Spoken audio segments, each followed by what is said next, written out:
Now, before I kick off, I thought I'd check in with everybody. I mean, we're going to do some polling and a few other things, but did anybody have sort of any specific questions they wanted to make sure that I covered today in terms of the cognitive assessment?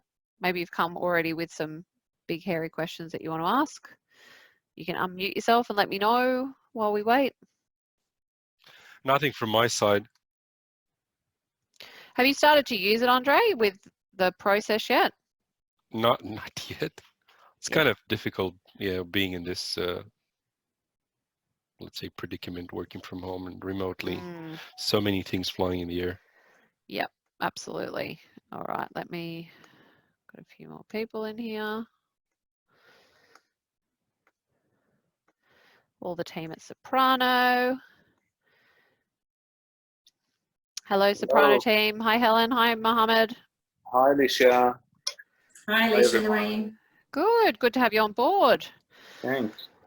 I was just saying to everybody, this the cognitive assessment is such a powerful part of the whole offering really around PI, but it's sort of the one thing that in training we don't get enough time to talk through because we spent so much time going through the behavioural assessment. So today is hopefully going to be a really good opportunity for everybody to learn just so much more about the cognitive assessment. Obviously, we will record this. We'll make sure it's on the YouTube channel so you guys can access it. And I'm going to actually start putting some extra material out as well for you guys to read through. So we might kick off. So this is what we're going to cover today in terms of really looking at, well, what is the cognitive assessment? What's it even measuring to begin with? How do we use it? How does it fit into your process? And really, what's your policy around it? Because that's something I think not many companies have done, is really outline where does it fit in with our policy from a recruitment perspective? How will we handle it? How will we manage it based on different scenarios? So I'll definitely run through some options for you and we'll go from there. So let me, you guys know I love a good Mentimeter. I love to find out what's happening with you guys. So let's, let me just quickly load it up. So I want everybody to go to Menti, please. Ready? There we go. There's the code for you all. So if you all want to go to menti.com, the code's up there, 285465. And I want to know who out of you have taken the cognitive assessment yourself. I'm not expecting huge numbers here. It is kind of this mysterious thing that not a lot of people have put themselves through. I do have some of my newer clients who've done it just out of pure curiosity. So yeah, it'd be good to know if you've done it, because I'd strongly encourage, if you've got an opportunity to do it, to do it.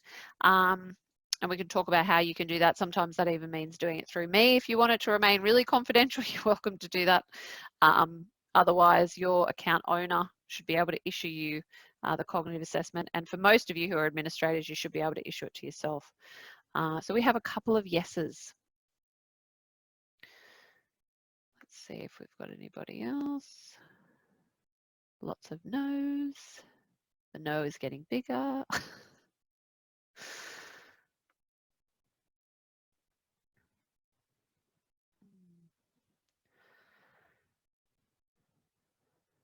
And waiting on a few more people because I've got more people on the call than 8. So yeah, I would strongly encourage you to take it. It's really, really a good opportunity to have the experience yourself if you're going to put somebody through it. So my next question is, how are you currently using the cognitive assessment? Some of these, you can select multiple options on this answer. So are you, look, we're not using it at all.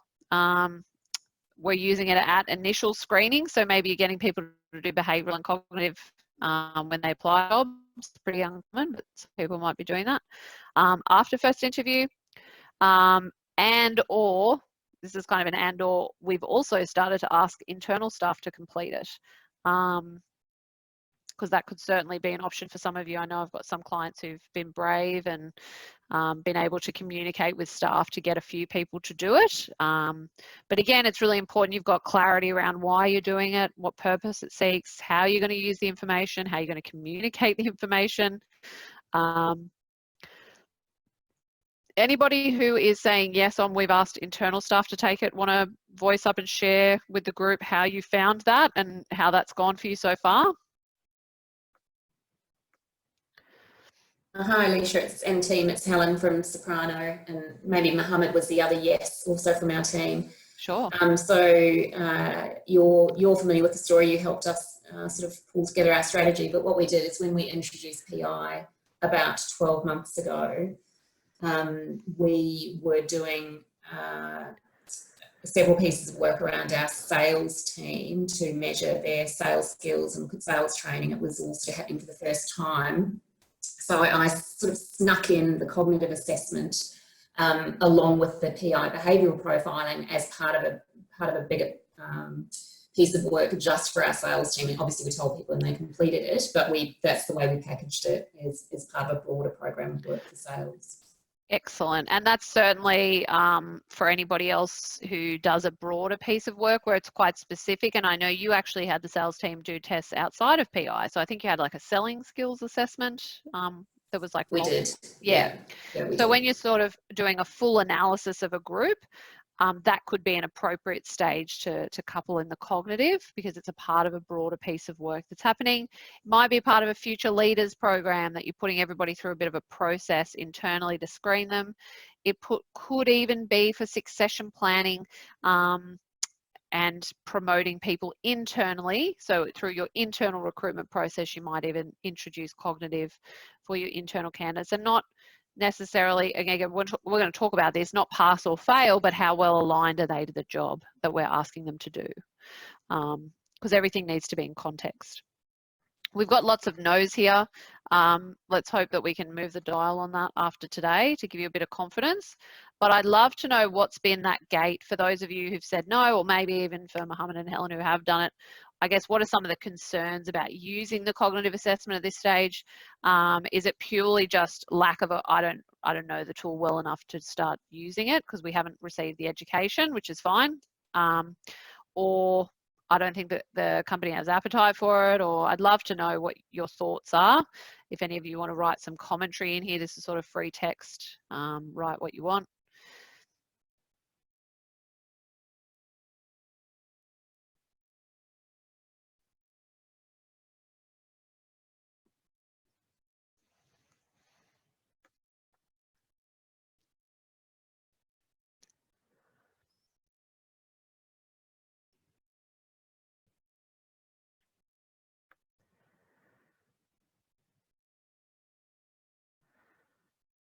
Yep, no training, which is what I suspect usually. It's just not enough depth of training.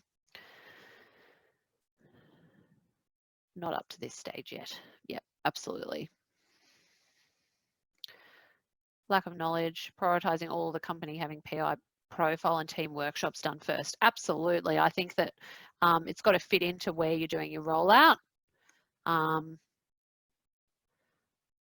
No concerns as it now, interested in how we combined it. Great, not knowing enough about it at the moment, happy to use after training, turning some candidates away as a concern. Yep, understand that, absolutely. Okay, I'll just wait and see if there's any last commentary, but I think they're all really valid areas of concern that hopefully we can work through today together, and really use this as an opportunity to start thinking about it, because it's such a powerful part of the tool, and really it's a good opportunity for you to bolster up your recruitment process and have some insightful data. So let's jump into it. Feel free, by the way, to either just shout out, chat, put it in the chat box, or even just say, hey, I've got a question, Alicia. That's the whole intent of today. So let me keep moving. So what does the PI cognitive assessment measure? So you would have heard me at training talk about it measures this G factor, and that's your ability to learn and deal with complexity. G is a very technical term when you look into cognitive research, but ultimately it looks at two sides of a coin.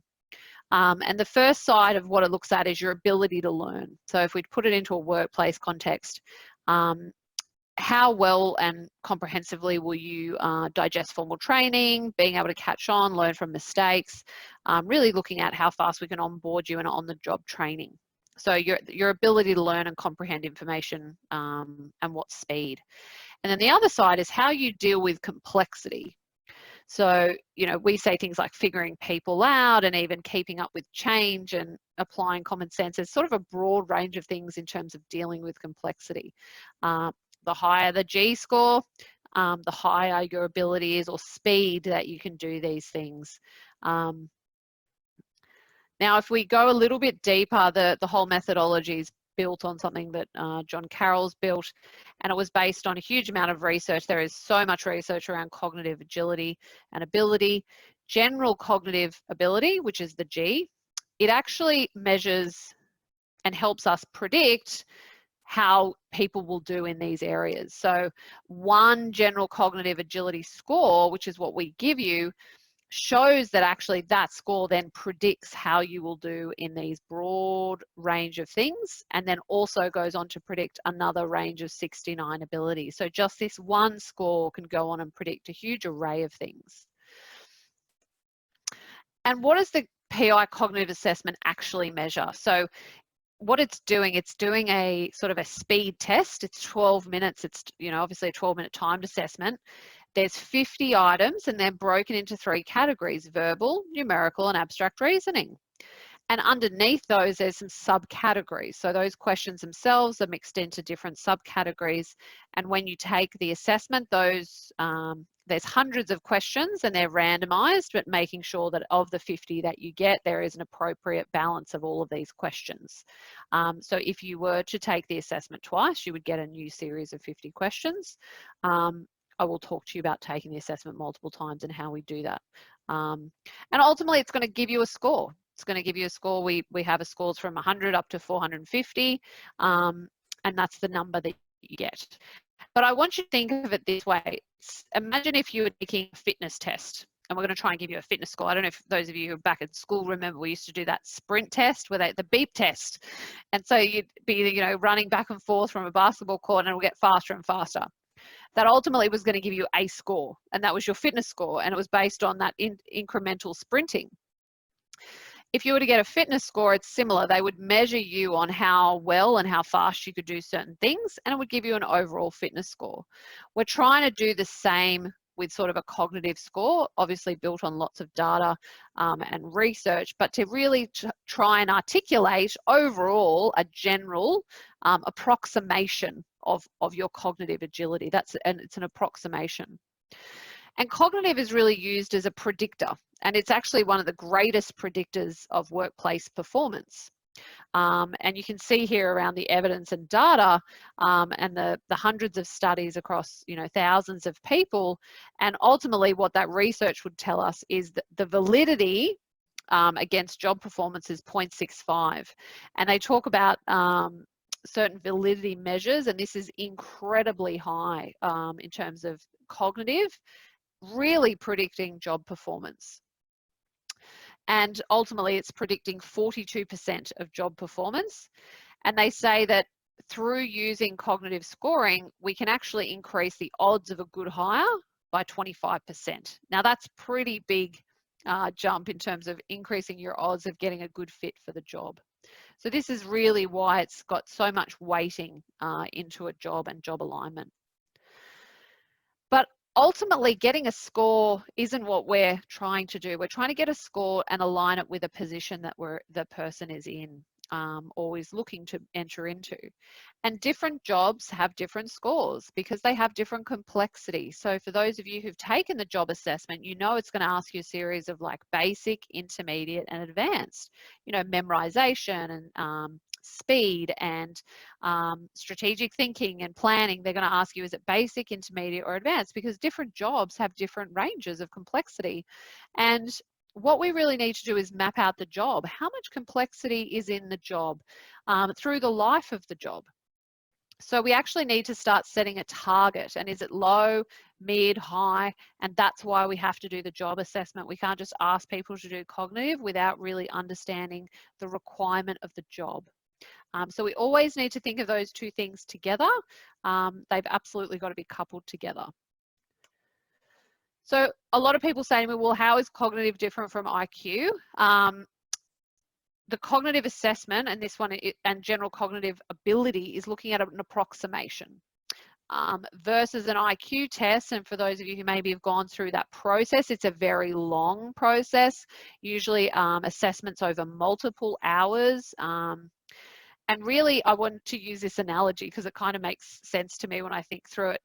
If you go to a GP and you're getting a health checkup, they're usually going to run a range of quite quick assessments right then and there. And that's things like blood sugar. They'll prick your finger and do blood sugar. They'll take your temperature, do blood pressure. They might give you a quick exam and be able to give you an approximation of your health at that point in time. If you're going to get an in-depth health assessment, they're going to send you off for hours and days of tests. It's going to cost you a lot of money, and it's really going to be very, very time intensive. And that will be, in an essence, this very accurate analysis of what's happening. But the general health will give you a general overview. Think of it the same way. The general cognitive is looking at these 3 categories with subcategories, and it's over 12 minutes. And because of that pressure cooker environment of 12 minutes, we really are testing that cognitive agility. And an in-depth IQ would be looking at more things. It'd be looking at speed and sound localization. There's a lot of hearing to do with those. Memorization, if you've ever sat through one, they get you to memorize sequences and then repeat them back. So often those in-depth IQ are usually done by a psychologist that will sit across from you and put you through lots of different tests. Most companies from a workplace perspective aren't going to put all staff through that type of assessment. So does anybody have any questions at this point in time before I keep progressing?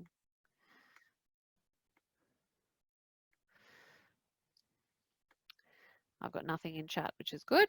All right. So then we start to think about, well, what about someone who's answered 20 correct, but they attempted 40? Or somebody who's done 20 and got 20? What does that mean? Who is the better candidate? What does that mean? Should we be even analysing this? Does anyone want to take a stab at this one? Guess of who? You can even put in chat if you want. Who you think is better, person A, person B? Well, if you're looking for a surgeon, I'd rather have person 2. Yep, exactly right. We want to be meticulous and take their time, maybe. Yeah, look, really good assumption, because what's quite interesting about this, and I've done quite a bit of research into this in the last month, actually, since knowing we were going to come and do this topic, and sort of engross myself in all the studies and research about the cognitive assessment. And what they say is the research would indicate to us that the scores are the same. And in fact, we shouldn't be concerned about the attempted scores. What we're looking for is the correct. We do not want to penalise people for attempting or guessing. And different people have different approaches to taking assessments. So they've even talked about some demographics, like, for example, women statistically are less likely to guess an answer than men. So there's all this research around even corrects and attempts and what you should be looking at. And the research would say we should only care about the correct response. And I want you to really think about that when you're looking at results as they come in. We really just need to look at the score. And obviously you start to see the raw data, but don't get caught up in the raw data. Don't try and overanalyze it.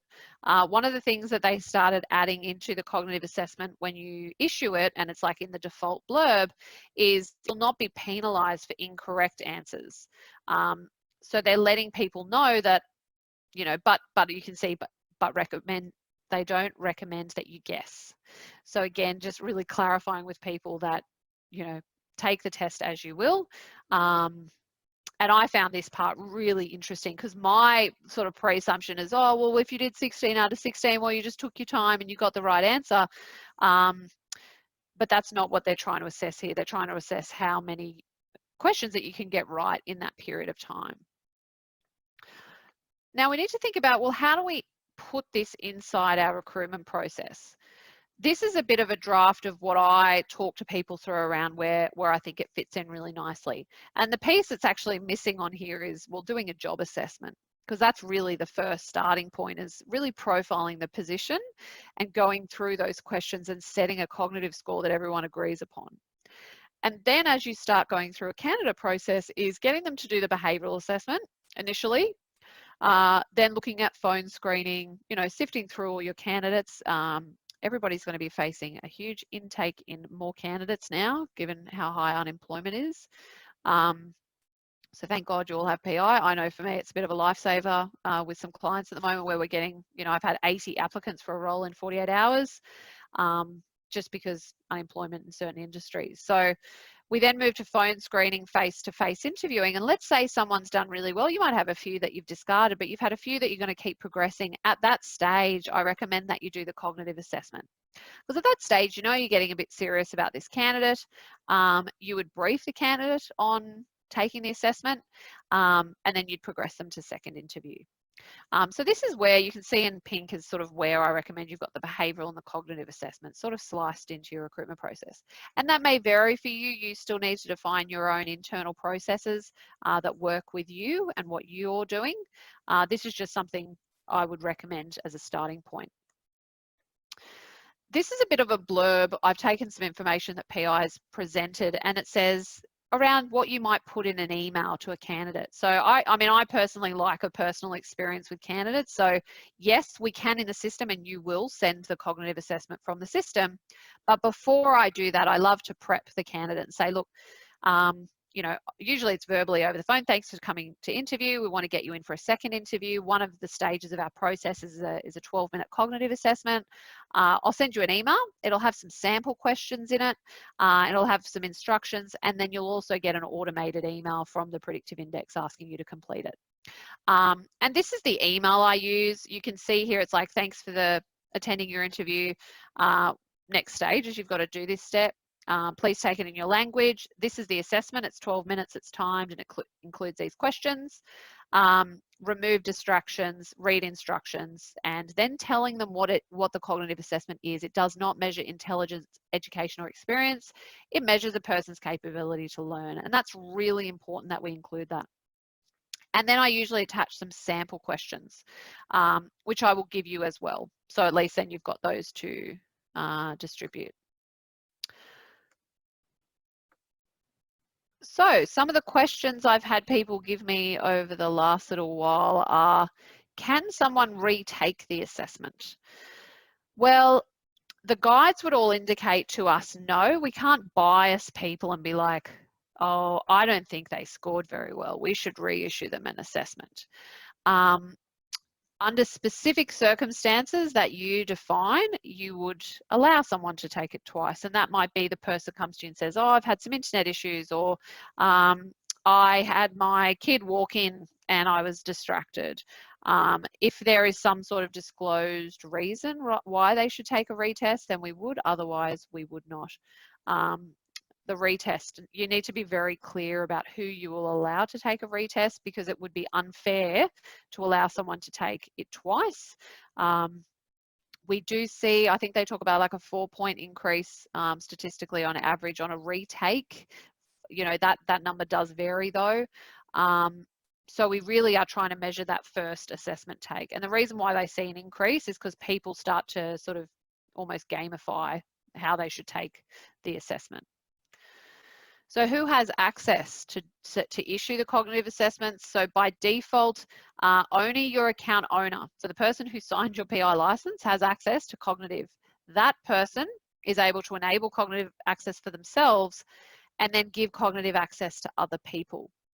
Now, cognitive is very confidential. You can see it's quite a sensitive matter in terms of it giving someone an actual score and people being quite emotionally attached to, you know, sometimes people are like, oh my God, that tells me I'm not a fast learner, or it can be a little bit of an emotional piece for people, and because of the scoring it gives you. Versus a behavioural assessment, which is there is no right or wrong, and you know there's heaps of flex in profiles. This has got a little bit more sensitivity to it. So we wouldn't recommend you start giving all your managers cognitive access, for example. You really need to be very clear about who will have cognitive access and what you will do with that So let's say your HR team has access. Well, who else? And when someone interviews for a job, and are you going to send that cognitive assessment result to the manager? What are you going to do? What's the communication policy around that? And are you going to give the results to the candidates? PI specifically say that even inside their organisation, everyone's taken a cognitive, nobody knows their results. And they're very, very secure, because what happens is, you know, and I've heard of this happening, it's like, oh, you got a 330, I got a 250. And people can get really unhealthily competitive, and it can be quite detrimental to some people and really deflating, and because they don't understand really the context of how it should be used. So we don't recommend you start distributing cognitive results across your business. You've got to be quite sensitive about that. The other thing to mention, it's available in pretty much most of our 70 languages, and you'll see in my instruction it says please take it in your preferred language. Is there a relationship between behavioural assessment and the cognitive assessment? And I get that at training sometimes, which is why I put it in here. There isn't. So there's actually no correlation between your behavioural assessment and your cognitive, to do with how you take it, your results. So there's no correlation between the two. Is too much cognitive bad? So what if someone's cognitive is way above the target? That's up to you to determine. The research would say no, because more is better in the sense that it creates you a bigger career progression pipeline for capability in the business. You'll face things like boredom for that person, and that then becomes an engagement and management issue.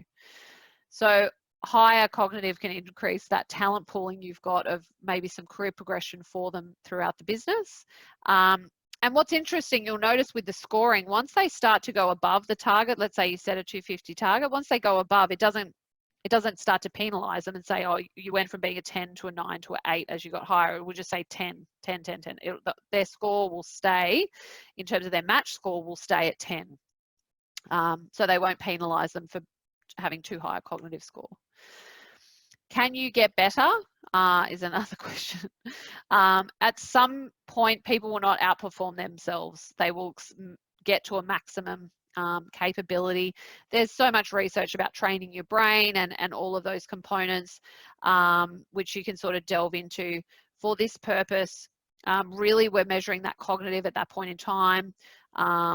We don't expect there to be a huge amount of flex in that. We're sort of measuring it, like I said, it's that approximation of that general cognitive ability. Should we ask existing staff to take it? Because that's the other thing, people get excited. They're like, oh, this will be great to know about our existing workforce and who we can, you know, fast track.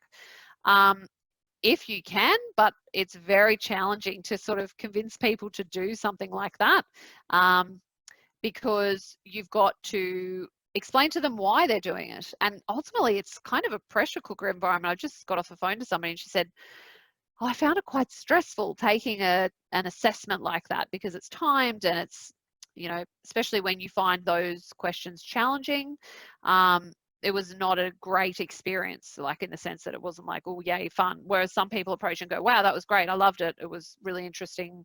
You may find staff find that challenging. It's different when you're already employed versus applying for a job.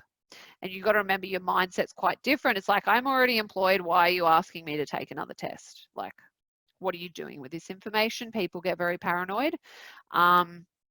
So again, you can see Soprano Design used it as a part of a broader program. That makes sense, because it's a part of a bigger program of development work that they were doing, and it fits in really well in that environment.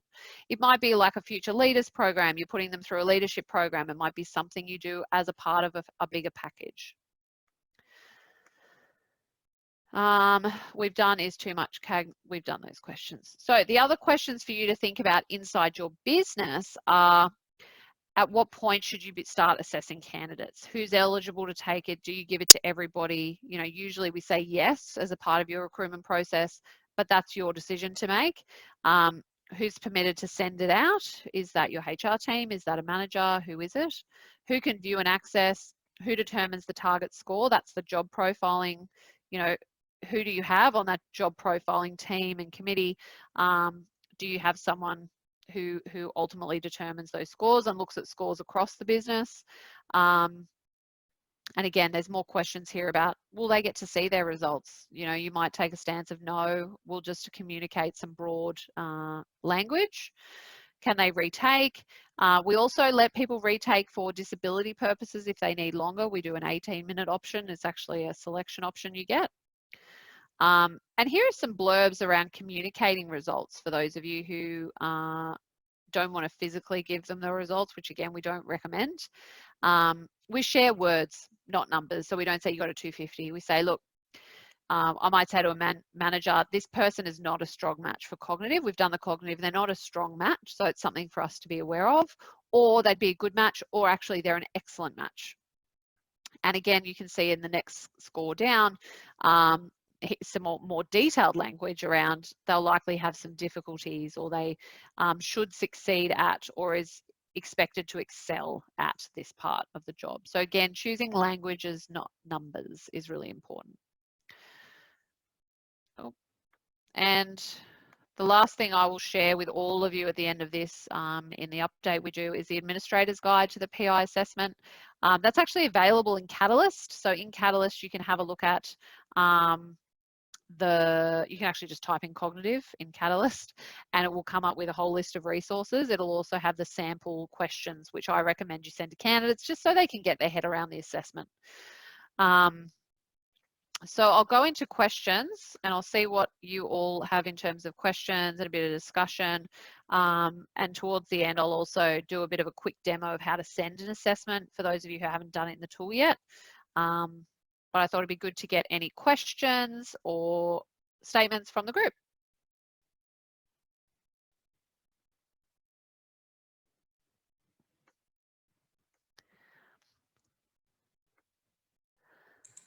Thanks, Alicia. It's Helen here. Look, no questions. As you know, we've been using the cognitive for recruitment and for that piece of work we did around our sales team. And I should add for the sales team, really, because we were investing in quite a lot of assessment and then training, we used it and positioned it as helping us to make sure that we deliver the training in a way that would best meet the learning styles, if you like, of the sales team.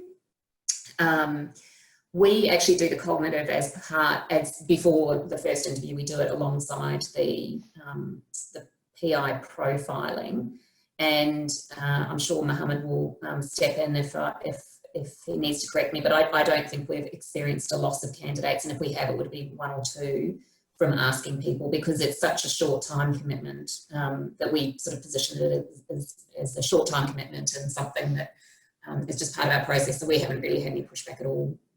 That's great. Yeah, I mean, if you can get it in that first, when you're doing the behavioural, absolutely. We've got email templates that say to people, yep, first step is behavioural, then second stage is cognitive. If you can get it up front, absolutely. I always sort of put it in after first stage, more just from it depends on your industry, it depends on tolerance and, your candidate pooling and whether people will, go ahead with the cognitive. So if you can get it in first stage, absolutely go for it. I think that's great to have that data up front. So I don't have any concerns about that. You can absolutely do that. Does anybody else have any questions or observations or? Yeah, I have one, Jeff. Hi, Jeff. Hey, does cognitive fade with age? Or is something we have to factor in if we get older candidates? I can find some research on that. My understanding is no. There's some standardized, in terms of your result, in terms of your brain capacity. Then logically you go, okay, well, if you stop using your brain as a muscle, will it deteriorate? I mean, we see that with people as they get certainly into the back end of their 80s and 90s. It's a very good question. I can certainly find out if there's any correlation between age and cognitive. Good question. Okay. Thanks, Jeff. Good answer. The answer of I don't know. I don't know is always an acceptable answer. Yeah, I don't know, but I'll find out for you. That's my answer. Yeah. Yeah, and that's the perfect answer. Anybody else? I mean, I'm conscious not a lot of you have used cognitive. There's a lot of information to digest pretty quickly. Is anybody feeling like, yep, maybe this is something we're going to start using? Any questions about how you might start?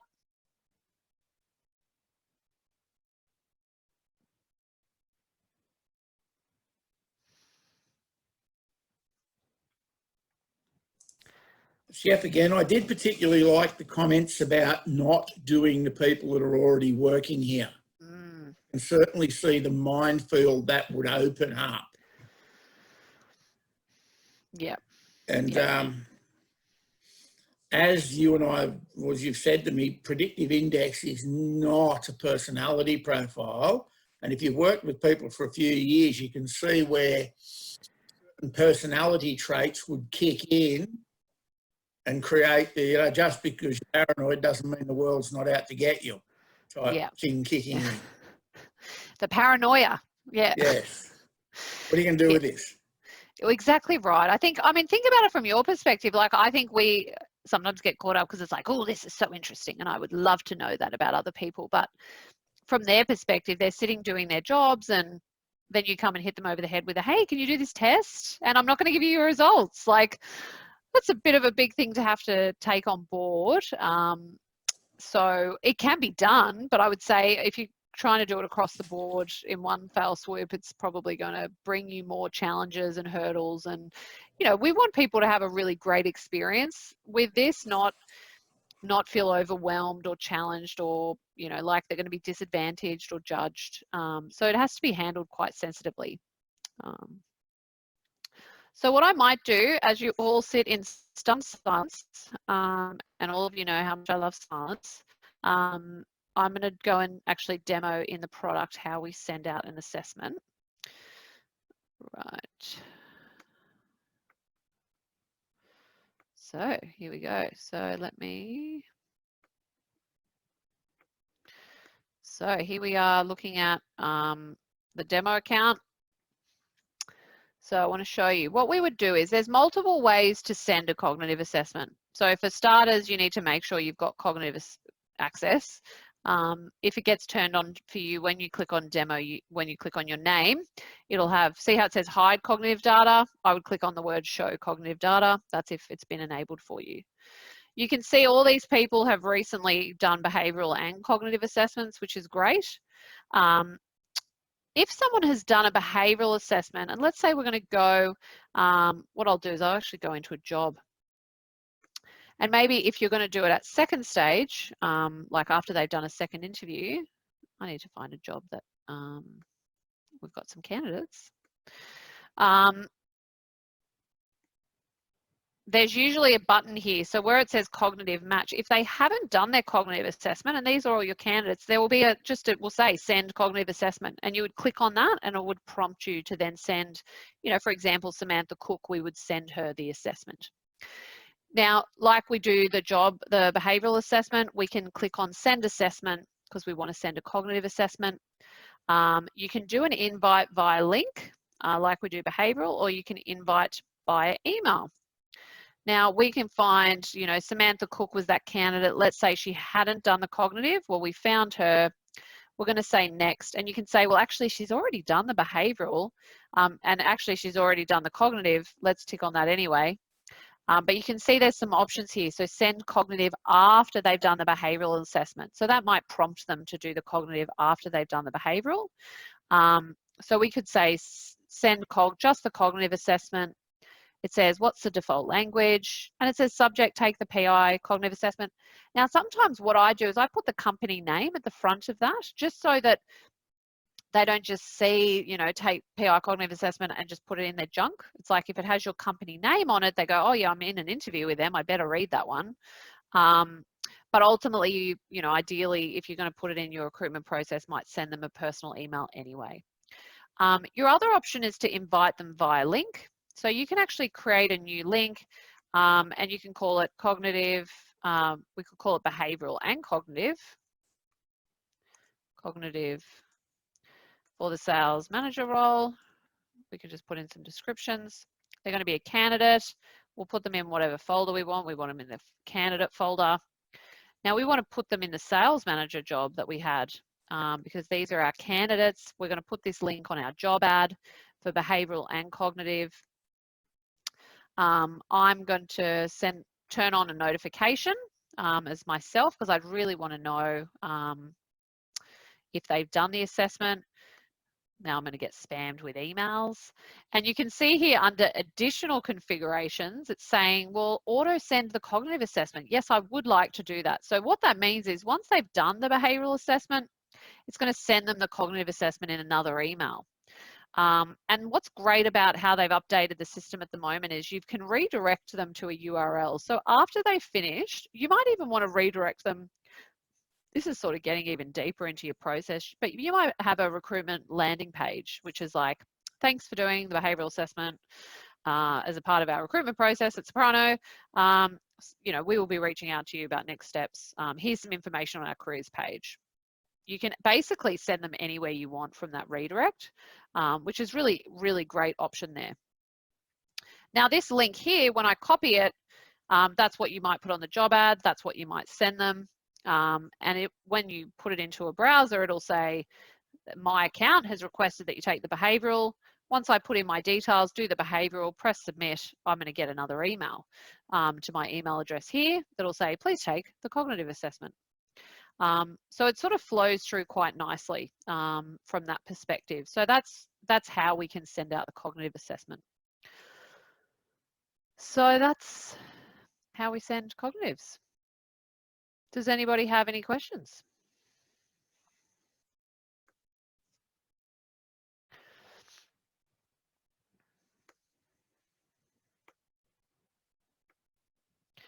You're a very quiet group today.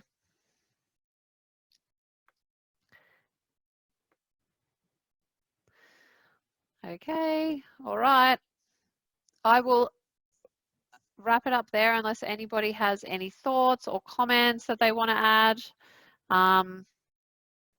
or put in the chat box. Totally up to you all. Otherwise, we'll wrap up and I'll give you 15 minutes of your lives back so you can all go and have lunch. All right, well, I will wrap it up there. Thank you, everybody. Please send me an email if you've got any questions. Give me a call. More than happy to walk through your specific account and we can work through it with you. Thanks, Alicia. That was great. Thank you, everybody. Yeah, it was really helpful. Thank you.